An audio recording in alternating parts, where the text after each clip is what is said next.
Hi everyone. Okay, today I want to just talk about three different films, but they're all related. First up, I want to talk about this one, Dominick and Eugene, which also goes by the title Nicky and Gino. That was the title when I first saw it. It's from 1988, directed by Robert M. Young, and stars Tom Hulce and Ray Liotta and Jamie Lee Curtis. And I really love this drama. I think it's really a touching drama about brotherly love. So Tom Hulce, many people will know him from his role in Amadeus.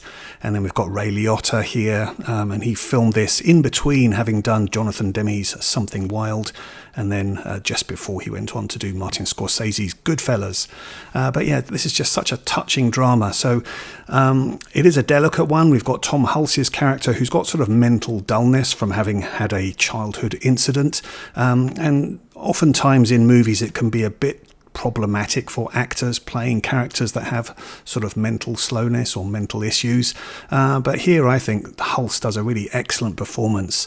And then Ray Liotta as his brother, again, just absolutely fantastic. You really get this sense of brotherly love. So we've got Hulce's character who's a garbage man, and he's effectively the breadwinner because Liotta's character is a medical student and looking to see if he can progress his career.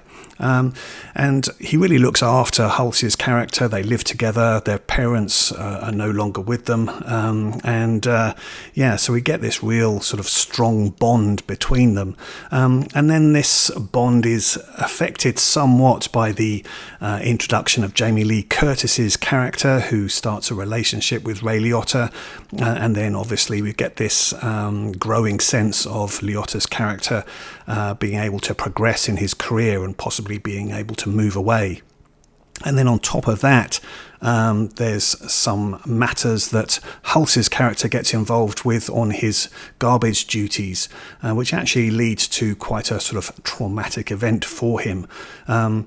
And in that respect, without giving too much in the way of spoilers, there's a really incredible scene actually in which Tom Hulce's character witnesses something that involves David Strathairn. And we get the camera just lingering on Tom Hulce's face for a very, very long time. And first of all, we're getting this sort of sense of, oh, he's witnessed something horrific. And then clearly, as the camera just keeps playing on him, we realise that something's up, and actually the moment transitions into something else, and this realisation of a past trauma comes to haunt him. Really well acted scene. But yeah, I really find this film a touching drama. Like I say, the performances are really, really good from Tom Hulce and Ray Liotta. Definitely worth seeing this one. Like I say, this is directed by Robert M. Young. And that then leads me on to talk about the next film, which is from 1977, called Alambrista, or The Illegal. So Robert M. Young, a really compassionate director. He was involved in doing a lot of documentary work before then getting involved in films that explored very humane themes. And Alambrista is one that really looks at Mexican immigration, and it's a really, really compassionate and humane story. This film is in the Criterion Collection, and I find it quite remarkable actually that just looking at IMDb and Letterboxd, the number of reviews that there are on there for the film are really comparatively low. You'd think that more people would have seen this film. So yeah, if you haven't seen it, then I really encourage you to seek it out, because like I say, it's an absolutely compassionate story about Mexican immigrants. Basically, we've got this main character played by Domingo Ambriz, who is a family man in Mexico, but he needs to be able to provide for his family. And so he becomes an illegal immigrant into Mexico. And we get this real sort of documentary-like look at what it is like for someone to be in the US, surviving as an immigrant, getting farm work, traveling in dangerous transportation, and then trying to get money and not always getting paid. This one has a really, really good performance from Domingo Ambriz, and a really, again, touching scenes of compassionate moments, particularly this sort of developing relationship that the main character has with a waitress played by Linda Gillen. Really beautifully played out. I found this film incredibly touching. Edward James Olmos Olmos has a moment in this film, an improvised moment quite early on, and Edward James Olmos is an actor who went on to work with Robert M. Young in quite a number of films. Another one that's in the Criterion Collection is The Ballad of Gregorio Cortez. Ned Beatty is also in this film, just in a small role towards the end. I think Ned Beatty is just such a legendary actor. He gets involved in some really interesting projects. It's a shame he passed away many years ago, but fantastic actor, Ned Beatty.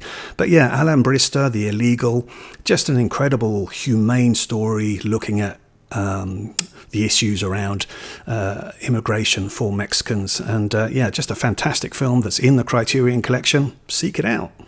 And then that leads me to this final film here, American Me, from 1993, and starring Edward James Olmos, but also directed by him. This was his first film as a director, and the film is co-produced by his longtime collaborator, Robert M. Young. And I think Robert M. Young really influenced Edward James Olmos in terms of how he directed this movie, because again, this one has a very sort of realistic approach, and it involves actually using real life prison inmates. So this is a story, a really hard-hitting story about a young Mexican who falls foul of the law at an early age, gets involved in going to prison at Folsom Prison, where he then becomes a hardened criminal and learns lots of skills there, and then has to go out into LA again and survive there. So it really is a film that looks at how people are shaped in prison, and is a kind of anti-gang film and an anti-drugs film as well, if you like. But incredibly hard-hitting. There's some really brutal moments in this film, and like I say, the film does employ the use of actual prison inmates from Folsom Prison, as well as gang members from East LA. Now, the tragic thing concerning this film is that, because Edward James Olmos was filming in really dangerous areas, and this is back in 1992, 93, some 8 months before the Rodney King riots. This was a very dangerous time, and although he had sort of gang consultants involved and things like that, there were deaths after this film, and speculation as to how closely some of those deaths were associated with the film, and maybe some aspects of the film that certain gangs objected to. But that is a bit speculative. Nonetheless, this is a really brutal film, really hard-hitting. Edward James Olmos gives it a very unglamorized look at the life of a criminal. Again, very much worth seeing. And then also with this DVD, you do get a documentary feature called Lives in Hazard, an hour-long documentary, which is really fascinating, looks at the making of the film, and it includes the involvement of some of the real-life people that were involved in making it, and some of whom unfortunately died afterwards. So again, fascinating look at that. The whole film is really, really interesting. Definitely won't be for everybody because it is quite hard-hitting. Really, really interesting film made by Edward James Olmos. Okay, likely at a later stage I'll come back to talk about more films from Robert M. Young. Really, really fascinating director. But let me know if you've seen any of those three. And if you haven't, then like I say, I really encourage you to seek them out. Okay, thanks very much for joining me on this video. Hope to see you again. All the best to you. Bye-bye.